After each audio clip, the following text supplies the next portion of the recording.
समस्त भारतवासियों को मेरा नमस्कार। मैं professor Rajkumar Singh, school of management sciences Varanasi से आज आपके समक्ष पुनः उपस्थित हुआ हूँ। मित्रों, जैसा आप सभी जानते हैं कि आज 1 मई को समस्त विश्व में अंतर्राष्ट्रीय श्रमिक दिवस या मजदूर दिवस के रूप में मनाया जाता है। आरंभिक काल में अंतर्राष्ट्रीय श्रमिक दिवस मनाने का उद्देश्य था जो विश्व के तमाम देशों में मजदूर विभिन्न औद्योगिक संस्थानों में कार्य करते थे, उनके साथ न्याय हो, उन्हें उनका संपूर्ण हक प्रदान किया जाए और उनके साथ किसी भी तरह के कोई विभेद न हो, कोई अत्याचार न हो उनके साथ, इस पर ध्यान दिया जाए। लेकिन समय के साथ साथ जैसे कि हर स्थान की, हर विषय की, हर व्यक्ति की, हर संदर्भ की प्रासंगिकता बदलती रहती है, आज अंतर्राष्ट्रीय श्रमिक दिवस की प्रासंगिकता भी बदली है। आज जिस विषय पे मैं बात करने जा रहा हूं भारत के संदर्भ में है। अभी कुछ ही दिनों पहले इस कोविड-19 के दुष्प्रभाव स्वरूप उत्पन्न इस लॉकडाउन के इस कोरोना काल में हमने एक बड़ा ही भयावह दृश्य देखा समस्त भारतवासियों ने।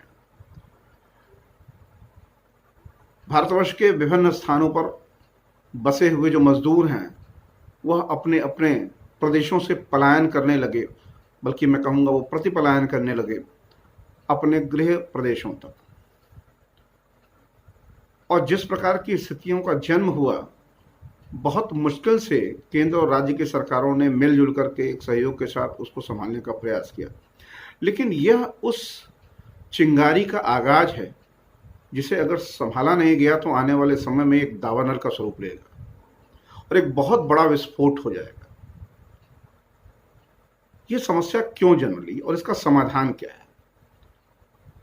प्रबंध शास्त्र के विद्यार्थी के नाते ये मेरा कर्तव्य बनता था कि मेरे कुछ छात्रों की भी एक आग्रह था कि मैं इस पे अपने विचार प्रकट करूं। कुछ और भी हमारे मित्र हैं, उन्होंने भी ये विचार प्रकट किया कि इसका कोई ना कोई हल खोजे जाने की तरफ हमें बढ़ना चाहिए।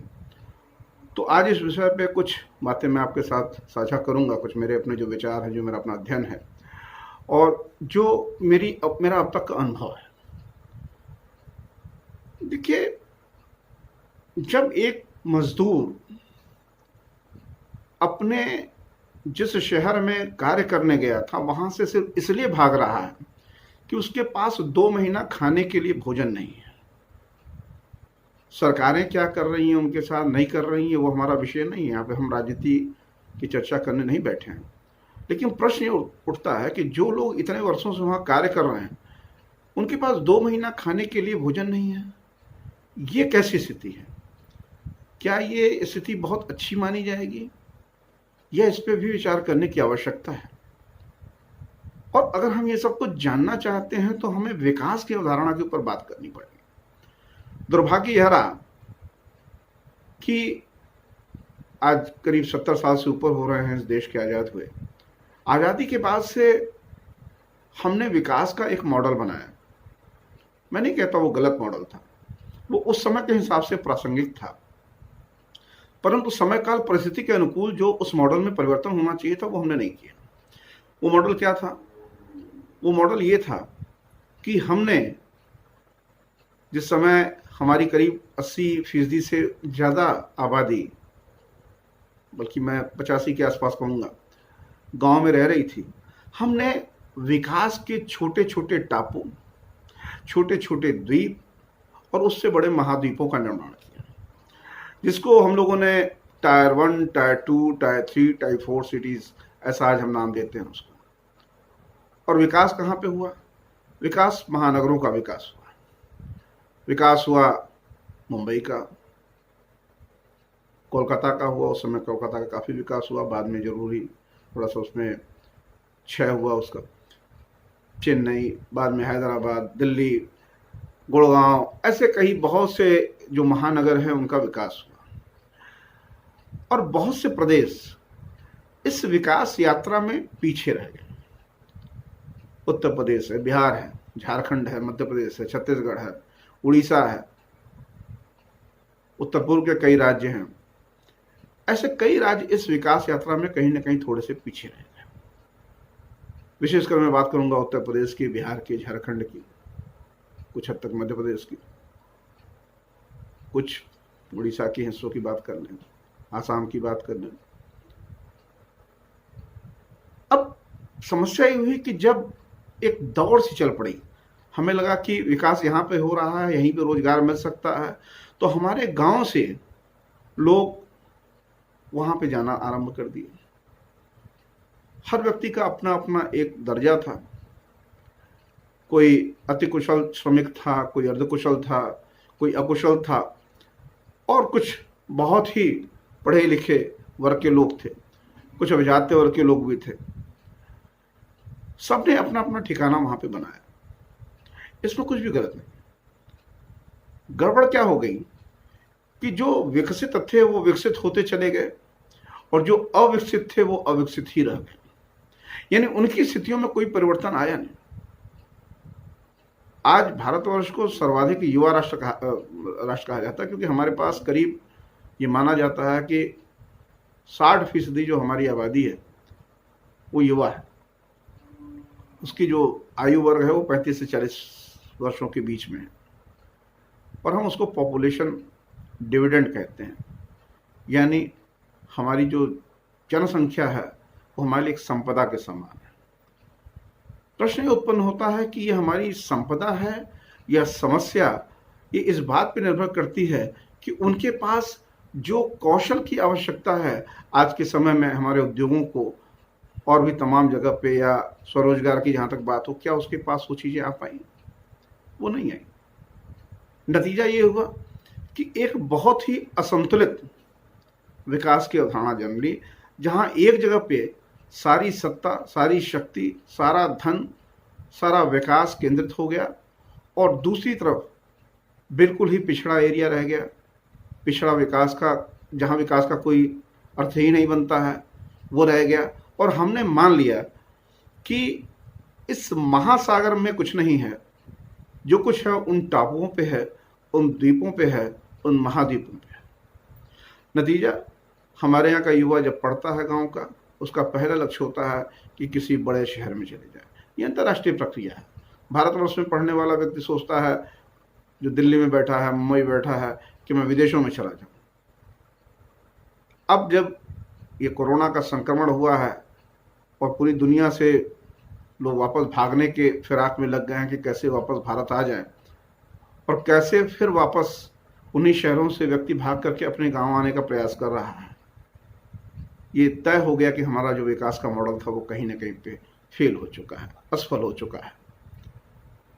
अब जब जो संपत्ति है वो भी कहीं ना कहीं केंद्रित हो गई उन बड़े शहरों तक, छोटे शहरों में संपत्ति रह नहीं गई, गांव में रह नहीं गई।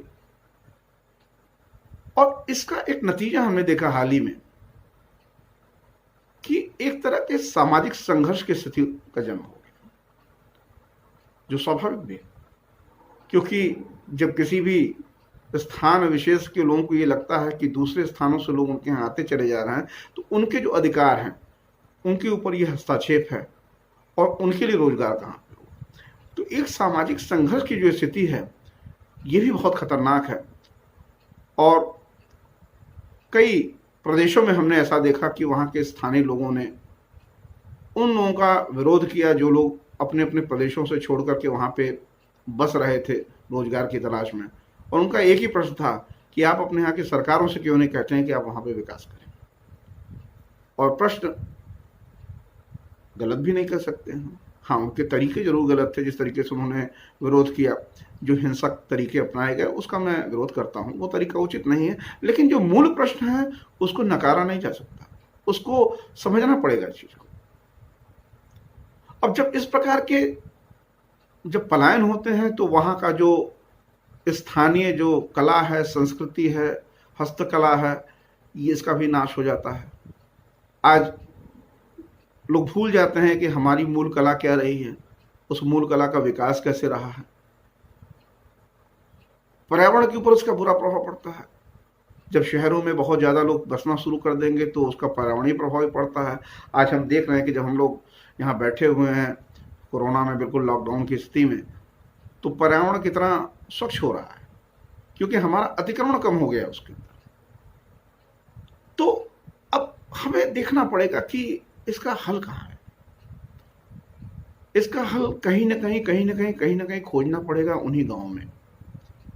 और मुझे याद आ रहा है महात्मा गांधी जी का जो ग्राम स्वराज का मॉडल था। हमें मालूम है कि जो हमारे गांव होते थे वो अपने आप में स्वयं समृद्ध होते थे, स्वनिर्भरता थी, आत्मनिर्भरता थी। गांव अपनी जरूरतें पूरी कर लिया करते थे। लेकिन अब उस स्थिति को तो हम नहीं कर सकते, क्योंकि आज हमारी आवश्यकताएं बढ़ गई हैं। हमें तमाम तरह की चीज़ों की आवश्यकता भी रह गई है, हमें वो चीज़ें चाहिए भी। लेकिन दूसरी तरफ हमने देखा है कि एक बहुत बड़ा डिमांड सप्लाई गैप है। गांव से आने वाली बहुत सी चीज़ों की आवश्यकता है, लेकिन वो गांव सप्लाई नहीं कर पा रहे हैं, क्योंकि हमारा ध्यान तो शहर पे है, हम आपूर्ति नहीं कर पा रहे हैं। सबसे बड़ा जो मैं आपको उदाहरण देने जा रहा हूं, हम सबके दैनिक आवश्यकता की चीज़ है दूध। भारतवर्ष में जितने दूध की आवश्यकता है उससे कहीं कम दूध का प्रोडक्शन हो रहा है, उत्पादन हो रहा है, क्योंकि हमारे जो पशु है जिसका हम पशुपालन करते थे उसकी संख्या विश्व की औसत संख्या से बहुत कम है, और हमारी आबादी बढ़ती जा रही है, उसकी आवश्यकताएं बढ़ती जा रही हैं। उसका नतीजा क्या हो रहा है? उसका नतीजा हो रहा है कि हमें ऐसे दूध मिल रहे हैं जो आप सुनते होंगे कि यूरिया से बना है, डिटर्जेंट से बना है, ऑक्सीटोसिन का इंजेक्शन लगा करके दिया जा रहा है, ऐसी तमाम चीज़ें, और जिससे तमाम शारीरिक व्याधियां हमारे शरीर के अंदर उत्पन्न हो रही हैं, जिसमें कैंसर भी एक शामिल है। ये एक भयावह स्थिति है। दूसरी तरफ उत्पादन बढ़ाने के लिए हमने पेस्टिसाइड्स का प्रयोग किया, इंसेक्टिसाइड्स का प्रयोग किया, रासायनिक खादों का प्रयोग किया, जिससे जो जमीन है उसकी उर्वरा शक्ति खत्म हो गई। और ये जो इंसेक्टिसाइड्स हैं, पेस्टिसाइड्स हैं, वो हमारे शरीर में आ रहा है। एक लेख में पढ़ रहा था, वो बड़ा ही भयावह लेख है कि महानगरों में रहने वाला एक व्यक्ति एक पूरे साल में करीब 5 किलो तक का टॉक्सिक मटेरियल वो इनटेक करता है। यानी जितने भी विषाक्त पदार्थ हैं, वो चाहे सांस के माध्यम से, चाहे खाने के माध्यम से, चाहे पीने के माध्यम से उसके शरीर में जाता है। ये स्थिति सोचनीय है। आज शहद की उत्पादन जितना हो रहा है उससे ज्यादा शहद की आवश्यकता है भारत में। एक उद्योग बहुत तेजी से पुष्पित हुआ है। साइड इफेक्ट्स को बचाने के लिए हम अब आयुर्वेदिक जड़ी बूटियों से बने हुए औषधियों का सेवन कर रहे हैं। हम सभी जानते हैं कि जो ये औषधियां बनती हैं उसकी जड़ी बूटियां किसी फैक्ट्री में नहीं उगाई जा सकती एलोपैथिक मेडिसिन की तरह। यहाँ पे तो हमको उसको कहीं ना कहीं उगाना होगा। हमारे वन कम हो रहे हैं, खेती करने वाले लोग नहीं रह गए हैं, तो ये वनौषधियाँ कहाँ से आएंगी, कैसे आएंगी? और जब ये आएंगी नहीं तो उत्पादन कैसे होगा? उत्पादन की लागत बढ़ेगी, इसका मूल्य बढ़ेगा, तो हमारे जो इलाज के खर्चे हैं वो बढ़ेंगे। फल सब्जियां जितनी हमें आवश्यकता है उससे बहुत कम उसका उत्पादन हो रहा है, उसका असर महंगा ही पड़ रहा है। ये कुछ क्षेत्र हैं जिधर हमें सोचना होगा, समझना होगा। और समस्या ये है कि जिस देश में 65 से 70% आबादी गांव में रहती है, वहां कभी भी हमने कृषि आधारित उस आबादी को एक उद्योग का दर्जा नहीं दिया। क्योंकि मैं उद्यमिता का, विकास का विद्यार्थी भी हूं, तो हम बच्चों को पढ़ाते भी हैं, पढ़ते भी हैं कि भाई क्या चाहिए एक उद्यमी बनने के लिए। लैंड चाहिए, लेबर चाहिए, कैपिटल चाहिए, रिस्क लेने की क्षमता चाहिए। लैंड, भूमि किसान के पास है, लेबर, श्रम उसके पास है, पूंजी भी वो खुद ही लगाता है, और जोखिम लेने की मुझे लगता है किसान से ज़्यादा तो किसी के पास क्षमता हो ही नहीं सकती, क्योंकि उसको खुद ही नहीं मालूम होता कि किस तरह का मौसम होने वाला है, पानी बरसेगा कि नहीं बरसेगा, समय पे बारिश होगी कि नहीं होगी, उसका उत्पादन क्या होगा, पता लगा कि फसल लहरा रही है, ओला पड़ जा रहा है। तो ऐसी परिस्थितियों में हमारा फार्मर अपने आप में एक सूक्ष्म उद्यमी है, इसे स्वीकार करना होगा। और जब हम उसे एक उद्यमी के रूप में स्वीकार करेंगे तो उसे उद्यमिता की समस्त सहायता भी प्रदान किया जाना चाहिए। आज हमने देखा है कि हमारा जो भारतवर्ष है, इसके अगर हम थोड़ी सी ज्योग्राफिकल स्टडी करें तो बहुत एक कुछ ऐसी फिगर्स आ रही हैं जो बड़ी उल्लेखनीय हैं। करीब 6 लाख से ज़्यादा गांव हैं, और जो हम tier 1, tier 2, tier 3, tier 4 cities बोलते हैं वो करीब 3000 है। अंतर कितना ज़्यादा है? करीब 30 से 35% आबादी 3000 शहरों में रह रही है, छोटे बड़े शहरों में रह रही है, और बाकी आबादी 6 लाख गांव में रह रही है। तो अगर हम भौगोलिक स्थिति के दृष्टिकोण से देखें तो ये अनुपात एक बहुत ही असंतुलित अनुपात है। इतना ज्यादा हमारा शेयर है, लेकिन जो हमारा जो जीडीपी में कृषि का योगदान है वो बहुत ही कम है, मात्र 17 से 18%। ग्लोबल एग्रीकल्चर जो आउटपुट है उसमें भी योगदान हमारा करीब 7% है, जबकि बहुत बड़ा देश है। लेकिन इधर बीच कुछ अच्छी बातें भी हुई हैं। वेल्थ जो है, जो लोग गांव से शहर गए, उन्होंने वहां कमाना शुरू किया, तो उस पैसे को वापस धीरे धीरे वो गांव के विकास में भी लगा रहे हैं। हर जगह लोग अपने पक्के मकान बनवा रहे हैं, उसके अंदर तमाम तरह की सुख सुविधाओं को रखने का प्रयास कर रहे हैं। तो हमारी जो रूरल इकोनॉमी है, जो हमारी ग्रामीण अर्थव्यवस्था है, उसमें हल्का हल्का एक सुधार सा हमको नजर आ रहा है। और इस स्थिति में हम अगर देखें, एक बहुत ही सुंदर कार्यक्रम आरंभ किया गया है उत्तर प्रदेश सरकार द्वारा, 1 डिस्ट्रिक्ट 1 प्रोडक्ट मॉडल। यानी किसी जिले में जो एक अच्छी चीज है, वहां की उल्लेखनीय है, उसका विकास किया जाए और उसके माध्यम से उस जिले का विकास हो। जैसे बनारस में अगर हम देखें उठा करके, चूंकि मैं बनारस का रहने वाला हूँ, वाराणसी में हमारा बनारसी साड़ी उद्योग है, हमारे पास एक खिलौना उद्योग है, हमारे बगल में भदोही जिला है, मिर्जापुर जिला है, जहाँ पे कालीन का काम अच्छा होता है।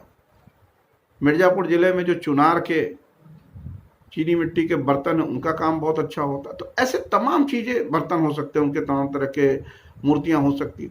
तो ऐसे तमाम जिलों का चयन जो किया गया है उत्तर प्रदेश में, वो बहुत अच्छा है। लेकिन यही मॉडल मेरे विचार से पूरे भारतवर्ष में अपनाना चाहिए, क्योंकि विविध जगहों पे विविध प्रकार की चीजें हैं। अगर फिरोजाबाद में चूड़ी के ऊपर फोकस किया जा सकता है, तो बिहार में मुजफ्फरपुर पे लीची पे भी इसका उपयोग हो सकता है। मधुबनी में मधुबनी पेंटिंग के ऊपर इसका प्रयोग किया जा सकता है। आसाम में कई स्थानों पे बांस की बहुत अच्छी खेती है, बांस के आधार पे जो हम हैंडीक्राफ्ट बना सकते हैं, इसके ऊपर प्रयोग किया जा सकता है। तो इस पे एक ऐसे अखिल भारतीय मॉडल को डेवलप करने की आवश्यकता है, क्योंकि बहुत से जिले हैं जहाँ पे हो सकता है कि ऐसी कोई विशेष चीजें ना हो, पर वहां पे देखा जाए कि कौन से कृषि उत्पाद हैं जिनका वहां पे हम उत्पादन कर सकते हैं। अगर हम बुंदेलखंड रीजन में जाएं तो जो आंवला है, हमने बनारस प्रतापगढ़ में हमारे यहाँ आंवला बहुत अच्छा होता है, पर ये आंवला मुरब्बे वगैरह बनाने में बहुत अच्छा काम आता है, क्योंकि उसमें पानी की मात्रा ज़्यादा होती है। तो क्यों नहीं हम बांदा के और दूसरे जो एरिया हैं, वहाँ पे बुंदेलखंड का जो रीजन है, जो उससे सटा हुआ मध्य प्रदेश का रीजन है, वहाँ पे बहुत से जंगली आंवले होते हैं, देसी आंवले होते हैं, जो औषधि दृष्टिकोण से बहुत अच्छे होते हैं। तो उसे बढ़ावा दिया जाना चाहिए। इस तरीके से हम ये देखें कि कैसे किन क्षेत्रों में जड़ी बूटियां हैं, बहुत सी जड़ी बूटियां हैं जो कि अलग जगहों में पाई जाती है। हमारे यहाँ जो सोनभद्र का एरिया है उत्तर प्रदेश में, हम थोड़ा सा अगर चले जाते हैं, झारखंड का कुछ एरिया है, उससे सटा हुआ जो हमारा छत्तीसगढ़ का कुछ एरिया है, जो वनौषधि के दृष्टिकोण से बहुत ही बढ़िया है, उनका उत्पादन किया जा सकता है, उन पे कंसंट्रेशन किया जा सकता है। और बहुत से उत्पाद हैं जो कि कृषि क्षेत्र के हैं, उसको रिजर्व किया जाना चाहिए सूक्ष्म और लघु उद्यमों के लिए। क्योंकि करना ये होगा कि हब एंड स्पोक मॉडल पे काम करना पड़ेगा। हम छोटे छोटे शहरों के विकास, आसपास के 70-80 किलोमीटर के दायरे में जो गांव हैं उसके विकास से जोड़ दें। उससे बाजार भी बनेगा और उससे आसपास के ग्रामीणों को कोई ना कोई रोजगार भी मिलेगा। लेकिन इसके लिए काम करना होगा हमारे पढ़े लिखे युवाओं को। आज हम देखते हैं बहुत से बच्चे हैं जो एमबीए कर रहे हैं, बीटेक कर रहे हैं और कहीं पे जाकर के 15,000 20,000 की नौकरी किसी बड़े शहर में जाकर के करने का प्रयास कर रहे हैं, संघर्ष कर रहे हैं। क्यों आप वहां परेशान हैं? आप आइए अपने गांव में, आप आसपास में देखिए क्या कर सकते हैं आप, क्या संभावनाएं हैं, क्या स्कोप है, उस पर वर्क करिए। अगर आप उस पर काम करेंगे तो एक समय ऐसा आएगा कि जिस 15-20 हज़ार की नौकरी के लिए आप बड़े बड़े शहरों में जा रहे हैं, वो 15-20 हज़ार रुपए के लोगों को आप अपनी छोटी सी फर्म में नौकरी देंगे। और उन ग्रामीणों को जो आज 1,000, 1,500, 2,000 किलोमीटर बिहार, उत्तर प्रदेश और झारखंड से जाकर के बॉम्बे जैसे शहरों में काम कर रहा है, दिल्ली जैसे शहरों में काम कर रहा है और एक ऐसी जिंदगी जी रहा है जिससे कहीं बेहतर जिंदगी वो अपने गांव में जी सकता है, उसको भी एक सम्मानजनक कार्य मिलेगा अपने यहाँ पे काम करने के लिए। अब कुछ सेक्टर्स को रिजर्व अगर करेगी सरकार तो उसमें जो बड़ी मल्टीनेशनल कंपनियां घुस जाती हैं, कम से कम उनसे वो बची रहेगी, उनका एक प्रोडक्शन होता रहेगा, उससे वो बचे रहेंगे। तो आगे आने वाले समय पे उन्हीं उद्योगों को अपने आप को बढ़ाने में एक लाभ मिलेगा। अब इसके लिए हमें कोशिश ये करना होगा कि उद्यमिता विकास के बारे में जानकारी हम अपने बच्चों को स्कूल के स्तर से देना शुरू करें ग्रामीण एरिया में, क्योंकि उन ग्रामीण इलाकों को बच्चों को जब उद्यमिता का महत्व समझ में आएगा तो वो अपने आसपास के क्षेत्र को देखना समझेंगे। उनके पास रिसोर्सेस हैं, वो अपने आम के बगीचे में खेलता जरूर है लेकिन उसको ये नहीं मालूम है कि कैसे उस आम के अचार को बना करके बेच करके लोग करोड़ों रुपया कमा रहे हैं। वो लीची के खेतों में जाता है, उसको ये नहीं मालूम है कि उसी लीची के खेतों से लीची निकाल करके और लोग हजारों लाखों रुपए के एक्सपोर्ट्स कर रहे हैं। तो इस पे विचार करना पड़ेगा कि हम क्या है, वहां पे हमारे आसपास क्या है जिस पे हम काम कर सकते हैं। इसके अलावा जो हमारे महिलाएं हैं गांव की, उनका विकास करना पड़ेगा ताकि वो अपने जो भी, अब पहले क्या देखिए, पहले गांव में पापड़ लोग बना के बेचते थे। आज अगर हम लिज्जत पापड़ की हिस्ट्री उठा के देखें तो वहीं से जन्म हुआ उसका। लोग अचार बनाते थे, लोग कई तरह के चूर्ण बनाते थे। मुझे अभी भी एक बार अवसर मुझे प्राप्त हुआ, कानपुर में बुकनू खाई जाती है, बुकनू का प्रयोग किया जाता है खाना खाने के बाद, वो एक डाइजेस्टिव के रूप में यूज होता है। एक बड़े विशाल बिजनेस के रूप में उसको डेवलप किया जा सकता है, कुछ लोग इस काम को कर भी रहे हैं। और गांव की ग्रामीण उद्यमिता में एक बहुत विशेष बात का ध्यान रखना होगा, इसको मैं एक मॉडल देता हूं कि think big, start small and grow cautiously.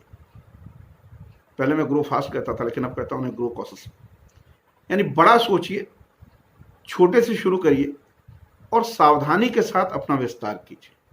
बहुत तेजी के साथ नहीं, धीरे धीरे एक एक स्टेप बढ़िए, आगे बढ़िए, लेकिन मजबूती के साथ बढ़िए। आपके आसपास बहुत स्कोप है। मैं खादी ग्रामोद्योग के बारे में कहना चाहूंगा। इस समय मैंने जो शर्ट पहनी हुई है, खादी की शर्ट पहनी हुई है। हम लोग प्रण करें कि कम से कम हमारे कपड़े, 2 जोड़ी कपड़े तो हमारे पास खादी के हों। आज महात्मा गांधी जी ने अगर खादी की बात कही थी तो उसके पीछे एक दूसरा उद्देश्य था, हम शायद उसको समझ नहीं पाए। वह एक आत्मनिर्भरता की बात थी, एक स्वनिर्भरता की बात थी और स्वास्थ्य की बात थी। आप सिंथेटिक कपड़े पहनते हैं, आज पूरी दुनिया में लोग सिंथेटिक कपड़ों का बहिष्कार कर रहे हैं। लोग ऐसे कपड़ों को लेना चाहते हैं जो उनके शरीर के साथ कोई दिक्कत न करे, कोई एलर्जी न करे, कोई परेशानी न करे। तो हम खादी के वस्त्रों की तरफ जाए। हम खाना खाते हैं, मैं देशी घी का प्रयोग करता हूं, मैं कभी भी वनस्पति घी का प्रयोग नहीं करता, मैं देशी घी का ही प्रयोग करता हूं। और दुख की बात यह है कि जब बचपन में हम लोग देशी घी खाया करते थे तो जो उसमें सुगंध होती थी, आज हमें नहीं मिल रही है। नहीं मिल रही, उसका कारण बहुत साफ है। उसका कारण है कि जो हम अपने जीवों को खाने को देते हैं, जो गाय को खाने को दे रहे हैं, जो भैंस को खाने को दे रहे हैं, वो भी दूषित है। तो जब उसमें ही दोष है तो उससे निकले हुए उत्पाद कहाँ से अच्छे होंगे? वो चाहे दूध हो चाहे घी हो। तो आप अपने यहाँ घी का उत्पादन कर सकते हैं, ये खराब होने वाली चीज भी नहीं है, और आप उसको बेचिए। और मैंने देखा है कि आज जो दाम मांगे लोग उस दाम पे शुद्ध दूध शुद्ध घी लेने के लिए तैयार है। मैं अभी बात कर रहा था कि रासायनिक खादों का प्रयोग आजकल हमने देखा है कि ऑर्गेनिक प्रोडक्ट का फिर से वापस एक फैशन सा आ गया है। फैशन नहीं, आवश्यकता है। आप रासायनिक खादों से बनी हुई चीजों के ऊपर अगर ऑर्गेनिक खादों से बनी हुई चीज को बेच रहे हैं, आप थोड़ा सा ज्यादा मूल्य भी दे रहे हैं तो लोग लेने के लिए तैयार है, बशर्ते आप उन्हें इस बात की बिल्कुल गारंटी दें, उनको आश्वस्त करें कि ये जो कुछ भी मिल रहा है उसमें किसी प्रकार के केमिकल का प्रयोग नहीं किया गया है। और हमें एक कंप्लीट वैल्यू एडिशन पे वर्क करना पड़ेगा। दिक्कत क्या है कि हमारा किसान वैल्यू एडिशन नहीं जानता, वो गेहूं बेच देता है। लेकिन अगर गांव में हमारे उद्यमी जाएं, हमारे ही बच्चे जो गांव के हैं, एमबीए कर रहे हैं या बीटेक कर रहे हैं, अगर वहां छोटी छोटी मिनी फ्लोर मिल्स स्टैब्लिश करें और उन्हीं गेहूं को कलेक्ट करके आटे में परिवर्तित करके पैकेजिंग करके एक ब्रांड दे दें, तो किसी भी बहुराष्ट्रीय कंपनी के आटे से ज्यादा बिकेगा, क्योंकि लोगों को विश्वास होगा कि इसमें शुद्धता है, बेसन है, दाल है, ऐसी तमाम चीजें जो हमारा किसान यूं उठा के देता है बिचौलियों को बहुत कम दामों में, जिससे दुगने तिगुने दामों पे शहर में बेचा जाता है, उसको हम ले करके हमारे जो युवा उद्यमी हैं ग्रामीण व्यवस्था में काम करने वाले उस पर कार्य कर सकते हैं। इसी प्रकार से मत्स्य पालन का उद्योग है। वैल्यू एडिशन की बात, केएफसी ने क्या किया, चिकन को प्रोसेस किया और इतना बड़ा एक मल्टीनेशनल साम्राज्य अपना स्थापित कर दिया, बहुराष्ट्रीय कंपनी बन गई। क्या हमारे यहाँ का युवा जो मछली पालन करता है, क्यों नहीं उस मछली की प्रोसेसिंग करता है? मछली से बनाए हुए जो व्यंजन हैं उनका कोई चेन ऑफ रेस्टोरेंट खोल दे केएफसी की तरह। बहुत से शौकीन लोग हैं, खाने वाले मिल जाएंगे।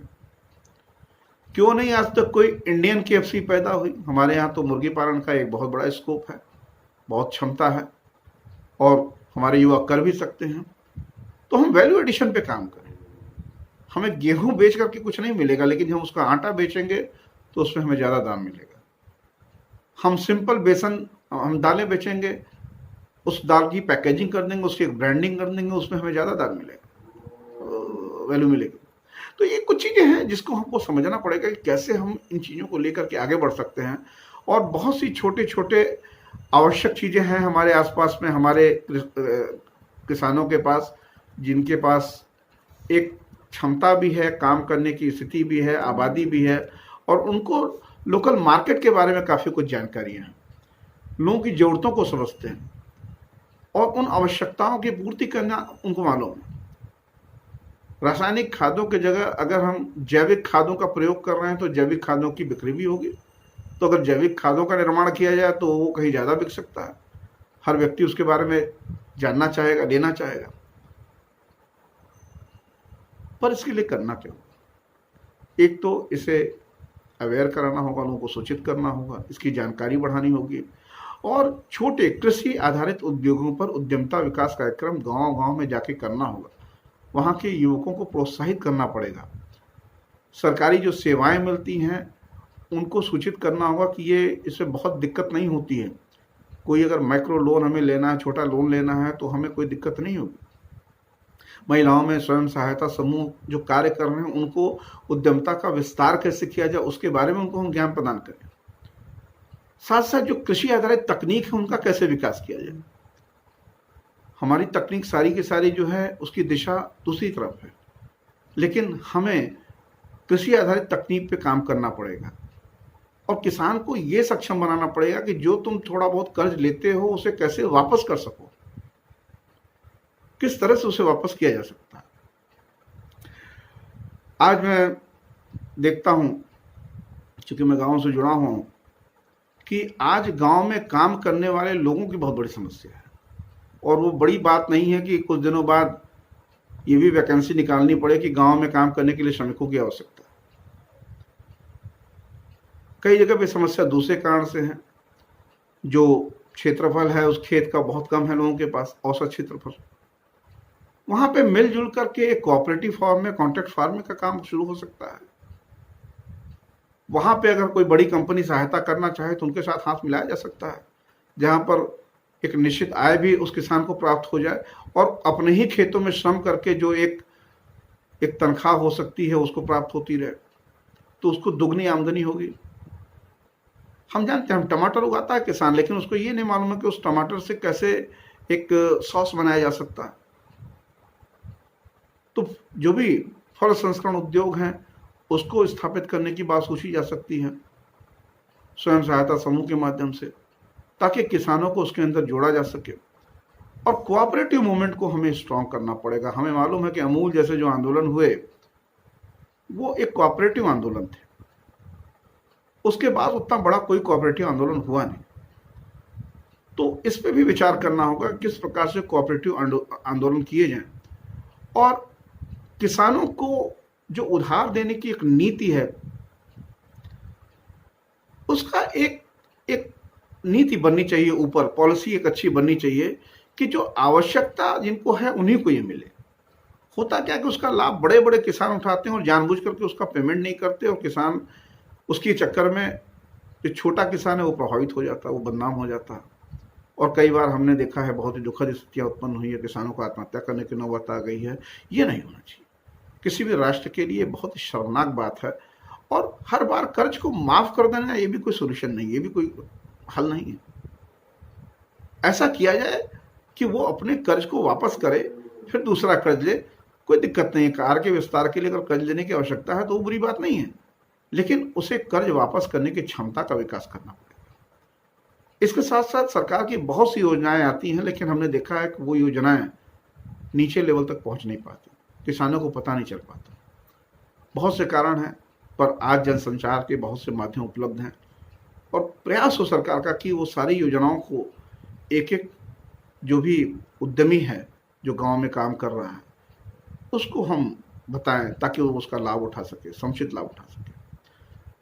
जब तक हम भारतवर्ष की 65 से 70% आबादी को उस ग्रामीण उद्यमिता के परिप्रेक्ष्य में विकसित नहीं करेंगे, तब तक इस देश का भला नहीं हो सकता है। हम कब तक शहरों पर दबाव बनाते जाएंगे? शहरों को मुक्त कीजिए, शहर अपना काम करें, गांव अपना काम करें, उद्यमिता अपना काम करें। आज लॉकडाउन में जब हम बैठे हुए हैं तो हमारे पास जो सबसे बड़ी समस्या है वो खाने की समस्या है, और वो आएगी कहाँ से? वो खेतों से आएगी। खेतों को मजबूत बनाया जाए, राष्ट्र अपने आप मजबूत बनेगा। जय हिंद।